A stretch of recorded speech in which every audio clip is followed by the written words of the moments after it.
In the UK, the long-standing narrative that a university degree guarantees stable employment is becoming increasingly disconnected from reality. As of July 2025, more than 630,000 graduates are receiving universal credit, according to data reported by The Telegraph. This figure represents nearly 1 in 4 recent university leavers, indicating a structural problem in the graduate labour market. In this video, we're going to explore the key contributing factors: the decline of traditional entry-level jobs, increasing employer expectations, the inadequacy of academic preparation, and policy shortcomings. The rise in graduates claiming benefits is not a temporary side effect of economic cycles, but a persistent issue. Many are burdened with significant student debt, entering a job market where demand for graduate roles has outpaced supply. Employers routinely advertise junior roles that require several years of experience, effectively sidelining recent graduates. The competition for available roles is intense. The Financial Times reports that employers often receive hundreds of applications for a single graduate post, filtering candidates based on prior experience, internships, and professional networks. This creates disproportionate barriers for individuals from lower income backgrounds who cannot afford unpaid work. One of the most significant shifts in the labour market has been the rapid automation of entry-level responsibilities. The Wall Street Journal highlights that tasks once assigned to junior staff, such as data entry, report generation, and meeting summarization, are now handled by generative AI tools like ChatGPT and Claude. This shift reduces the number of roles available for new entrants and makes early career experience more difficult to obtain. Graduates are increasingly expected to arrive in the workforce with skills and experience that the traditional career path once helped them build. The phrase entry-level has become misleading.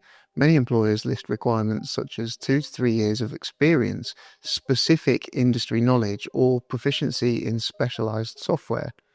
Without prior exposure or internships, graduates find themselves excluded from roles that were historically designed for them. For those unable to participate in unpaid placements, especially students without financial support, this expectation becomes a significant obstacle. The lack of structured early career opportunities exacerbates inequality and limits upward mobility. Recent data illustrates the structural mismatch between graduate supply and labour market demand. According to HESA, the Higher Education Statistics Agency, the number of UK university graduates has reached record highs, with over 800,000 qualifications awarded in the most recent academic year. Simultaneously, the Office for National Statistics and industry reports indicate that graduate-level vacancies have not grown at the same rate. In fact, certain sectors have seen a decline in entry-level roles due to automation and organisational restructuring. In simple terms, there are now far more graduates than there are graduate jobs available, creating a bottleneck that leaves many overqualified for the roles they can actually get. Recent data reveals a troubling reality for many UK graduates. A large number are working in jobs that either have no connection to their degree or don't require a degree at all. This is especially concerning when you consider that tuition fees in the UK can reach up to £9,250 a year, not including living costs. Many students take on tens of thousands of pounds in debt, expecting that their degree will lead to well-paid, meaningful careers. But increasingly, they're graduating into low-wage, non-graduate roles, jobs that didn't require them to spend 3 or more years studying, or to acquire that debt in the first place. Indeed, instead of a return on investment, many are seeing years of financial burden with limited professional reward. As previously stated at the start of the video, over 600,000 graduates were claiming universal credit by mid-2025, even though many of them were in work. That figure alone shows how a university degree no longer guarantees a clear path to financial stability or meaningful employment. The situation gets even more concerning when you look at job alignment. According to the Department for Education's graduate labour market statistics, only around 67.9% of working-age graduates were in high-skilled employment in 2024. That means nearly 1 in 3 were doing jobs that didn't require a degree. Meanwhile, data from the Higher Education Statistics Agency confirms that graduate numbers are at a record high. So while more people than ever are finishing university, the number of high-quality graduate jobs isn't keeping up. This imbalance is forcing many into jobs that don't match their education or ambitions. And the gap is wider than most realise. Research highlighted by The Guardian estimates that nearly 5 million graduates are now working in non-graduate positions across the UK. These include roles in retail, hospitality, and other sectors where degrees are not typically required. In simple terms, we're seeing an oversupply of qualified graduates being funneled into jobs they're overqualified for. The result? A generation burdened with debt, stuck in roles that don't reflect their skills. The UK does have an overqualification problem.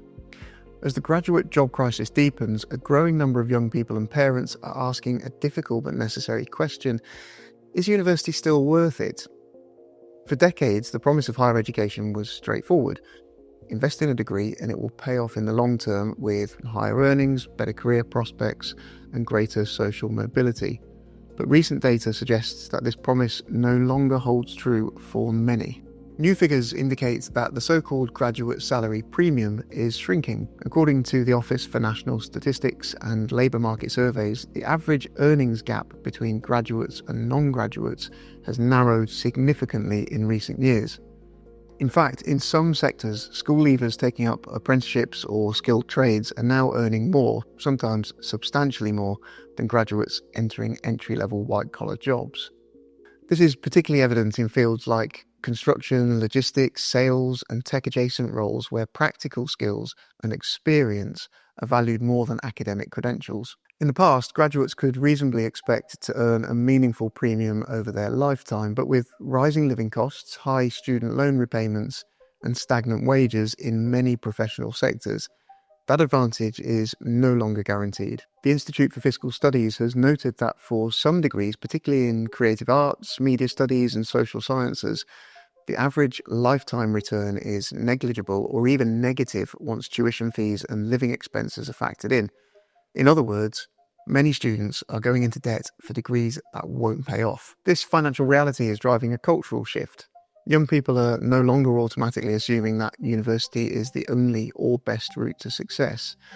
Vocational training, apprenticeships, and direct-to-work pathways are gaining traction, especially among those wary of taking on £40,000 to £60,000 in student debt without a clear career path. Employers too are beginning to recognise this shift. Major firms like PwC and Google have launched schemes that don't require a degree, focusing instead on skills, aptitude, and work ethic. The emotional toll of this economic shift shouldn't be underestimated either. Many graduates, having spent years in higher education and racking up debt, enter the workforce only to find they're earning the same or less than peers who skipped university altogether. This not only leads to financial stress, but also breeds frustration, self-doubt, and disillusionment.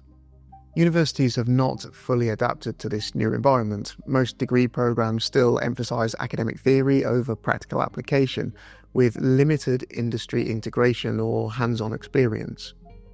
As a result, students are graduating with knowledge, but not necessarily with employable skills. Until universities are better aligned with labour market needs, the value of a degree will continue to be questioned. In today's economy, the return on a university education is no longer a given. For some, it still offers a valuable stepping stone, but for many others, especially those entering saturated or low-paid fields, it now raises more questions than answers. The graduate salary premium is no longer a certainty, and that's forcing a national re-evaluation of what higher education is really worth. If you found this video helpful, don't forget to hit the like button and subscribe for more breakdowns just like this.